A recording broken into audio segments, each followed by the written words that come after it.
Welcome everybody out to video 7 of the Takt Production System for Students series. Today we're going to be talking about pull planning, and I'm going to give you some amazing content. So strap up, strap in, sit down, get ready to go because you're absolutely going to love it. Stay with us.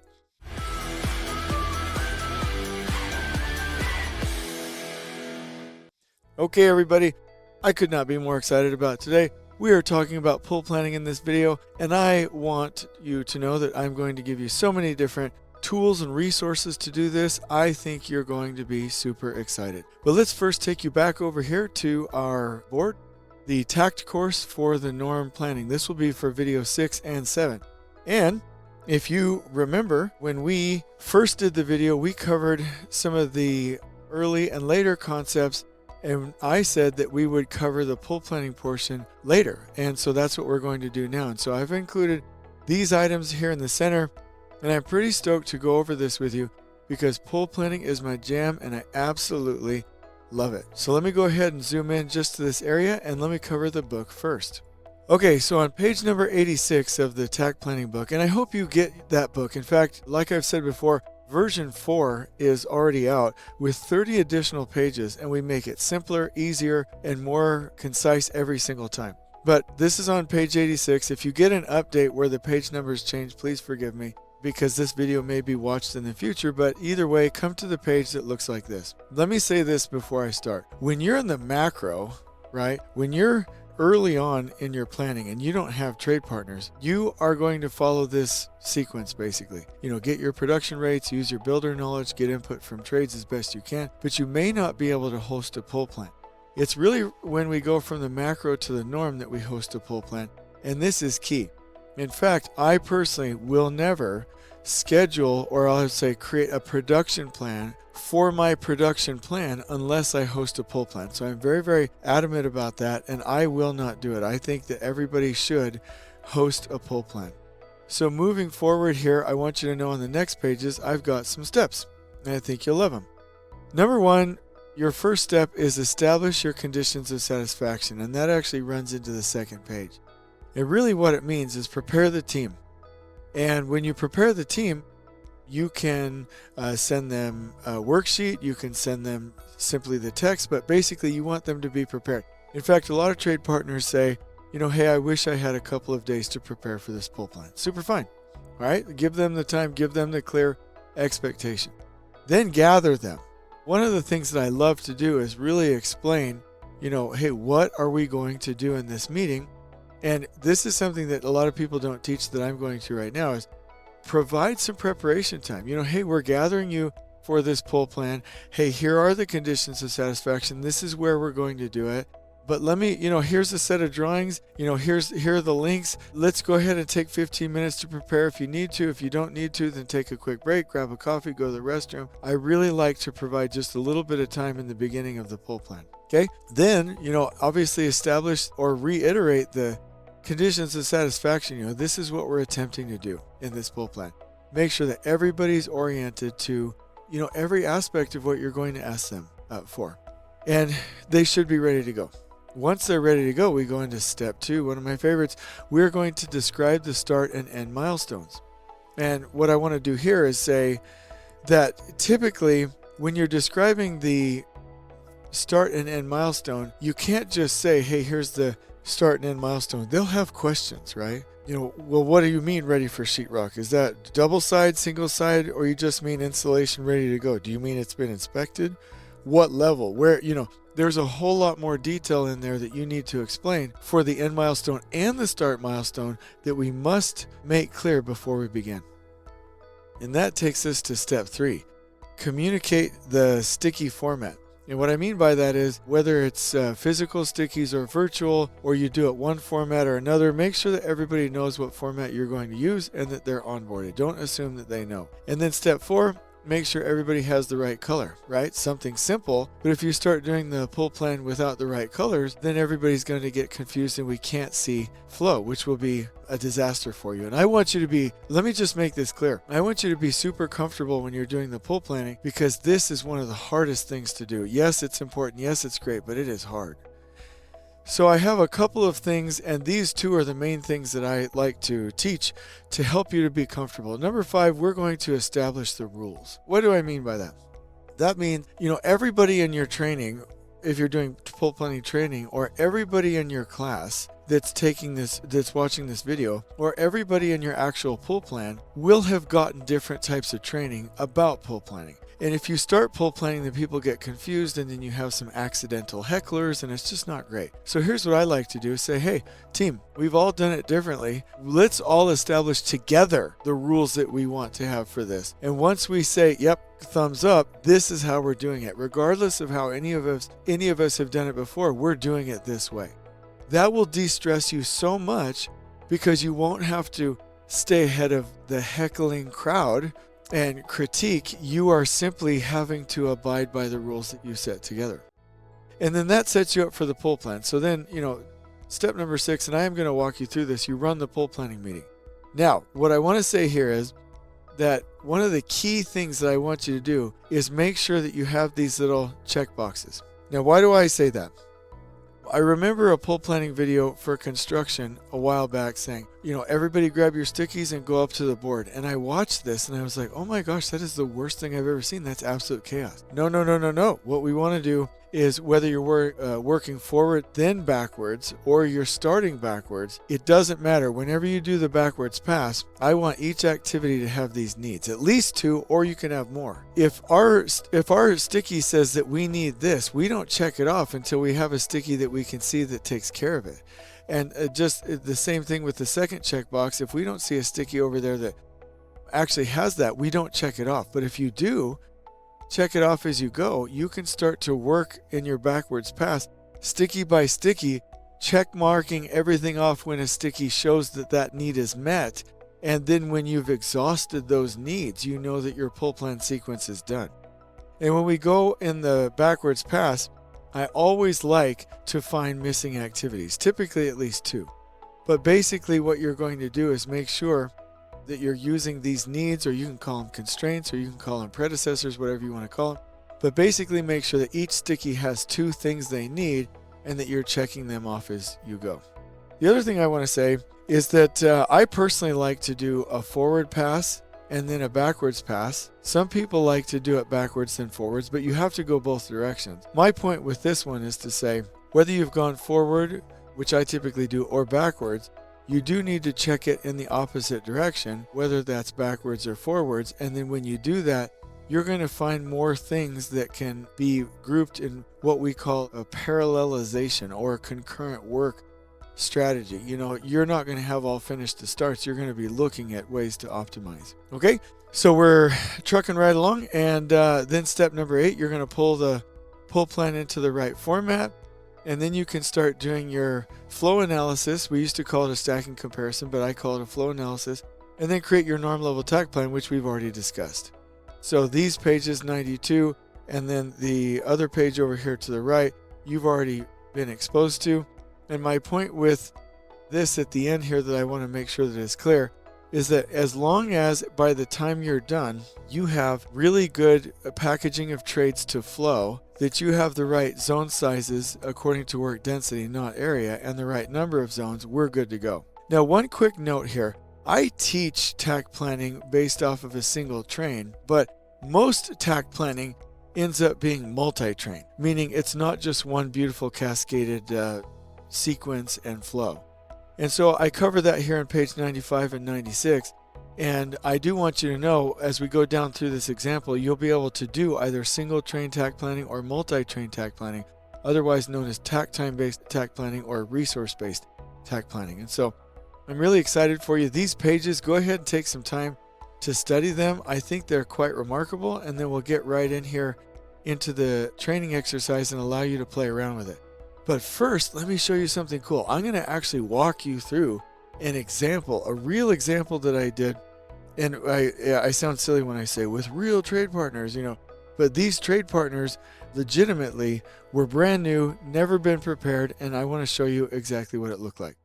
So here's the video. I've turned off the sound, and the title is An Example of a Pull Plan, and I have uploaded it to the inTakt channel. And I am going to unmute here and record some things as we go, but I want to just show you a couple things in this example. So let me go ahead and maximize here. First of all, you'll see that in this real example, and by the way, all of the fluff has been cut out, so the meeting was longer. But first thing we did was our conditions of satisfaction.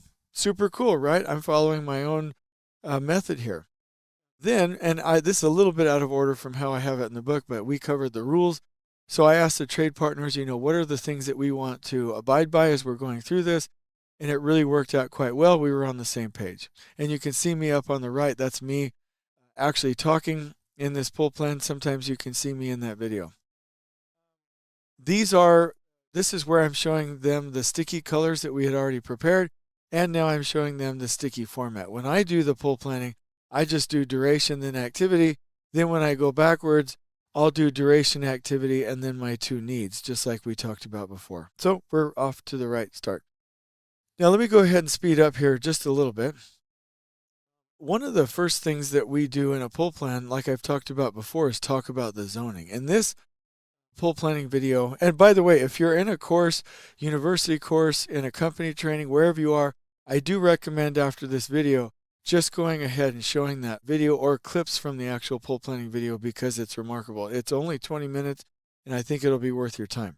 But one of the things I want to do with the trades is get on the same page when it comes to zones. So I'm not forcing them, I'm asking them, and I'm aligning the exterior to the interior and making sure that spatially we're good to go. That's one of the things that we don't do very often in construction, and we need to. And I've even, as I fast forward here to the time mark 3:34, I'm actually taking the trade partners through the calculator and saying, hey, this is how we've calculated the right number of zones. You remember we talked about that on the last video. I'll actually do that with the trades. And if they don't understand, and I don't blame them for not understanding, this is all new, I'll actually show them a blog post called Is Takt Really Magic? And there's this beautiful visual in here that shows how doing different zone sizes will change the overall throughput time for the phase. And it's really quite nice. And then I make the point up here to the left that we never cut them out of time. And they're like, oh my gosh, that's so cool. Once we select the right zoning strategy in this video, what I did was I said, okay, here's the original duration in the calculator, and then here is what we decided together, and guess what? This is how much time we saved in the overall project schedule, and they really typically like it. Now, like I said, I like to go from left to right. Oh, let me go ahead and pause this video real quick. There are some rules here that I don't agree with. I do not agree with forcing us to use physical stickies, that everybody has to write their own sticky. I don't believe in those things. I believe very much that virtual is nowadays the fastest. Having somebody type in the stickies as the trades declare them is the fastest, and then you get to compare very, very quickly. I really enjoy it. So I like to go left to right virtually and then go backwards virtually, and then everybody can see it, and then the information is already ready to go on my boards and then ready to then enter into inTakt. So here's what I'm going to do though. I'm going to turn the audio on, and I want you to listen to this for just a minute. High level sequence, so I'm just going to use this as a guide. All right, well, everybody get ready. We are in our pull plan right now. For the framer, what do you expect when you get there? I just need all the decking shot down. If any duct openings or anything in the walls laid out before I get there. That's going to be your conditions of satisfaction. All right, once you get there, just for the red zone, what's the first thing you do, boss? Well, I got to lay it out and then shoot down track. Okay, how long does layout take? It'll probably take me a day or two to lay it out. Okay, just for the red zone, right? Yeah. And then shoot down track. Is that bottom track and top track? Yes. How many days?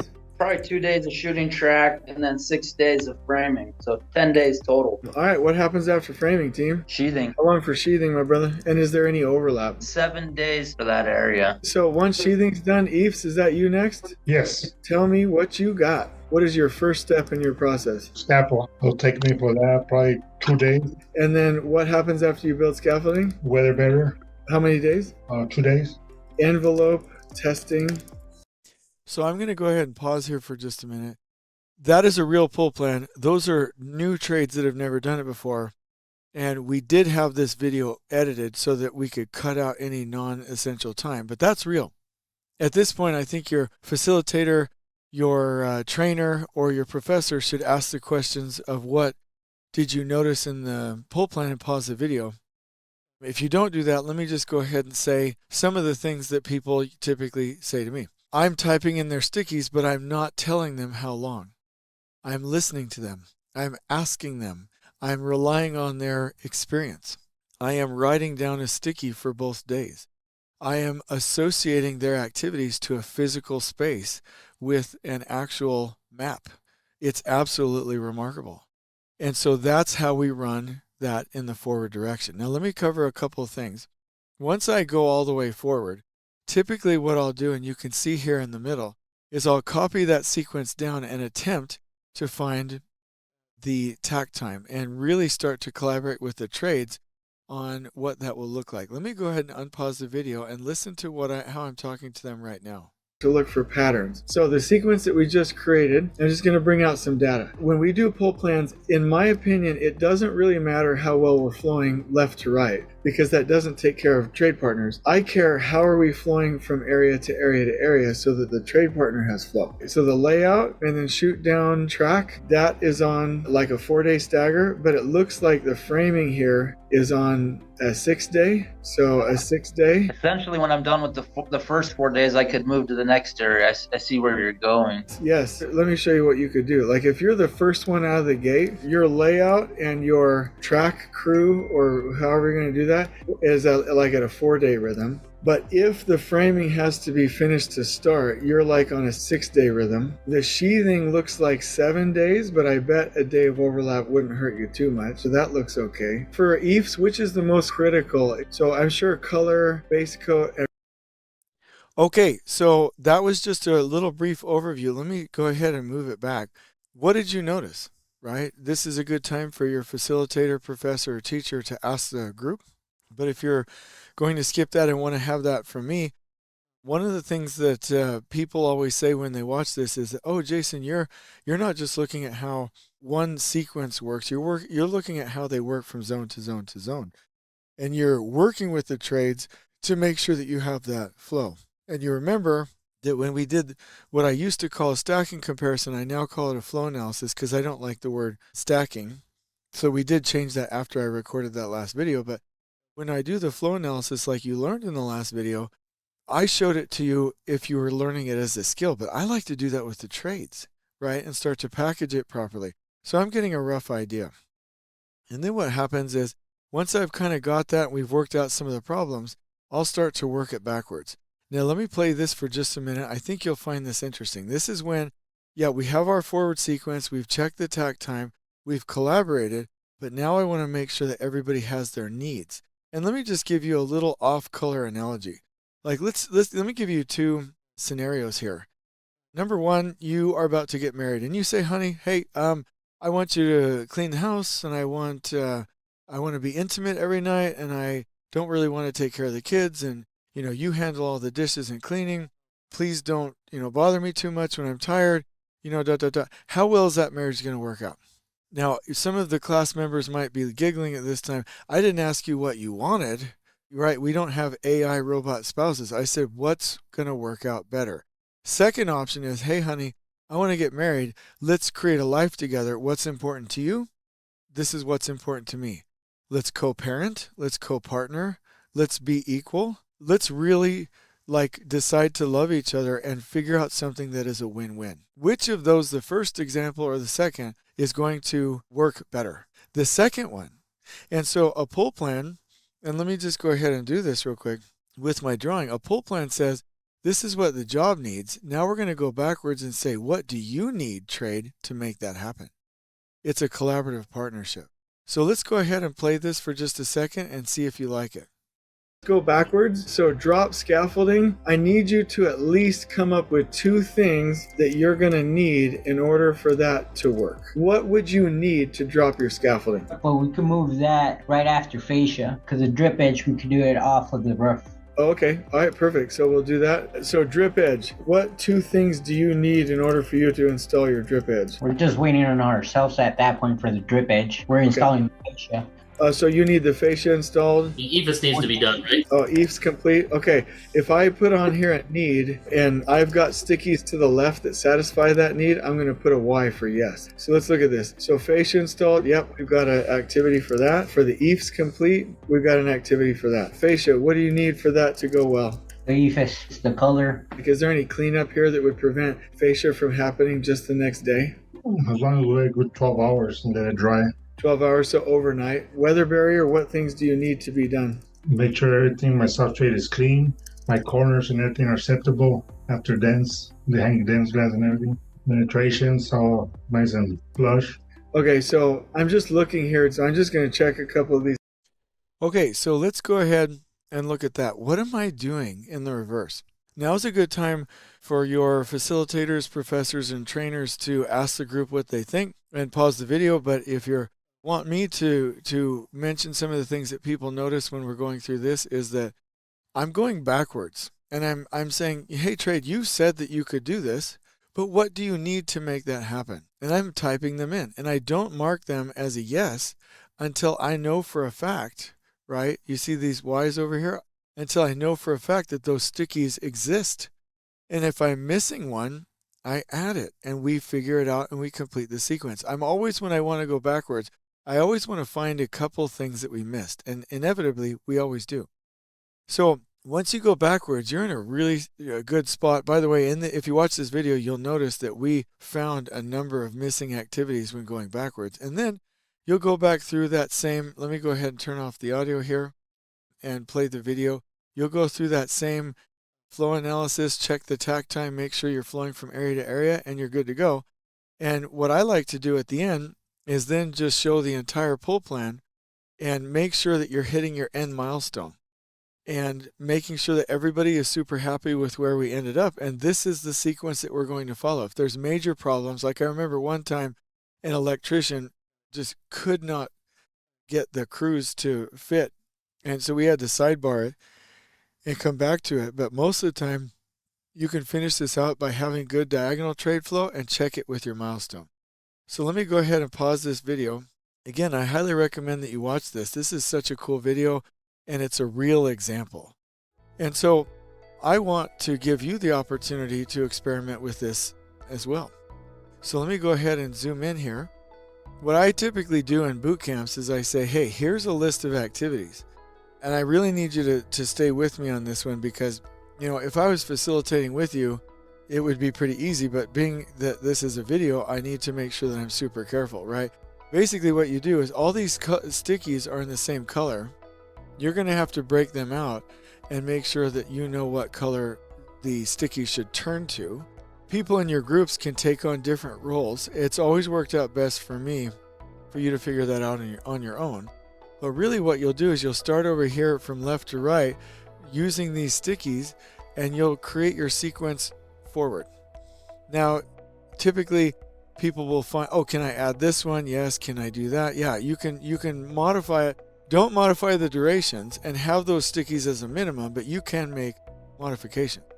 Then what you'll do when you're done is you will, and I'll just go ahead and draw this. Once you have a sequence, you'll do exactly what the video said. You'll copy it down and you'll start to have discussions to ask, do you have diagonal trade flow? Then what you'll do is you'll go backwards and in each sticky, you'll say, let's go ahead and enter in 2 needs. And those 2 needs per sticky will allow you to verify that you have all of the predecessor activities and you'll check them off as you go. And I want you to find at least 2 missing activities in this overall sequence. And if you do, you'll be set. Then once you're done, you'll look at your original sequence and then you'll copy it down to the right and make sure you have good diagonal trade flow and you'll make sure that you're set and ready to go. Now, so that I'm not messing this up, by the way, this is an activity and you can pause the video and begin your activity once we're done here. But I do want to say that this is your space. Just copy the board and you can have as many teams do this as you want. Now, because I'm not there with you, but I do want to be, I've given you this example in here. The original stickies look like this, and I just did up to one side drywall. When you try and package this, remember we're in a 3-day takt time. When you try and package this, you have some problems, right? First of all, you know, like fire sprinkler isn't completely leveled. You know, you have some problems in here. I just wanted to show you what the original, you know, this is what the stickies look like to start. This is what the stickies look like when you put it into your 3-day takt time. And then this is an example of a team, not the only way to do it, that put this in and optimized it in a 3-day takt time. And one of the first things that I want to say is that you'll see that they took the fire sprinkler and they crewed it down, like we talked about in the last video, to extend to 3 days so that you have a nice rhythm. You know, they do their work, they go to the next zone, they do their work, they go to the next zone, they do their work, they go to the next zone, so on and so forth, right? So this is an example. So if you or your teams get stuck, you have this in here. But I've also put down here another option. If you have a team that's like, you know, hey, I don't really want to force crews to change. I want them to be able to run on their own takt time. This is an example of that. Let me zoom out. You can see that they finish roughly on the same day. And some teams would be like, hey, you know, what is the difference between single train takt planning and multi-train takt planning, or takt time based takt planning and resource based takt planning? Now, a lot of times it's really up to the job and how the train of trades or the trains of trades want to flow. But this one's a little bit more leveled. This one has a little bit more dependency. This one has a lot of crew adjustment. This one leaves the crews alone fairly well. Which one would I choose? It depends on the circumstances. I think these are discussions that you all ought to have. And I think that you'll really enjoy it if you do. So this is the training on pull planning for today. I do want you to know that we have a really nice template that I will link to you in the video. This is a pull planning template, and what I'll do is I'll name this the pull planning template, and I'll do it public. So this one is going to be a public use, and when it is shared, it will be shared. Anyone with the link can view it. All you have to do is copy it, and you can use this board, and you can copy it and use it for your own company. We just have this fun little thing that says this is property of Elevate. Please just keep our logos here in it, and you're free to use it with no cost as long as you want. Okay, so this is an area where you can do your pull planning, and some of the things that I hope that you'll notice is that up here to the left we have resources and the guides. We have videos that will help you out if you would like. We do have training and project support options, the agenda that you can follow, the area where you can go ahead and pull in your visuals, and then the actual workspace here for you. So I really hope you love it. You know, we really care. We really want you to have a good time with this. And I do want you to know that when we're looking at the conference room, and we'll talk more about this as we go through the videos, right? So here's the main conference room. I like to have my teaming boards all the way to the left, then my takt steering and control boards, which we'll talk about later, on the left. This is for us to identify and remove roadblocks. Then that brings us to the discuss and solve boards with my screens at the front. So when you're using these screens, you'll just go ahead and pull up inTakt, right? We talked about this the other day, and you can just see your sequence, and then, you know, oh my gosh, you're going to love this. Just like we talked about, you'll be able to filter out any look-aheads that you want, filter out your work plan however you want. Like, everything's jamming here. You can export to P6 Microsoft Project. And so what I'm showing you here is that having this in inTakt is a really good idea. You know, trainers, facilitators, professors, I would encourage everybody to go on to intakt.app, get a free version, use this, type in the norm level plan, at least for the interiors, at least for level 2, based off of your pull plan. You can do anything that you want in here. You know, this is really cool stuff, right? So, what I love about it is that it's automatically going to save, and you're able to update things as we go, as a real schedule, as a real production plan. And so then over here to the right, the point I want to make about the pull plan is, although you're going to enter your pull plan in inTakt on your main boards, over here on the right, you'll have a whiteboard, and then you'll have your pull planning area if you wanted to do it physically, meaning in the room, and then you have your agendas over here to the right. And this doesn't have to be 3 weeks. This could be 6 weeks, however you want to do it. But in the overall theme, you have your identify boards to the left, your screens to the front of the room, and then to the right, typically in your conference room, will be your pull planning area if you don't do it electronically, which is what I would recommend. But bottom line here is that you're going to focus in this middle area and stay mainly here.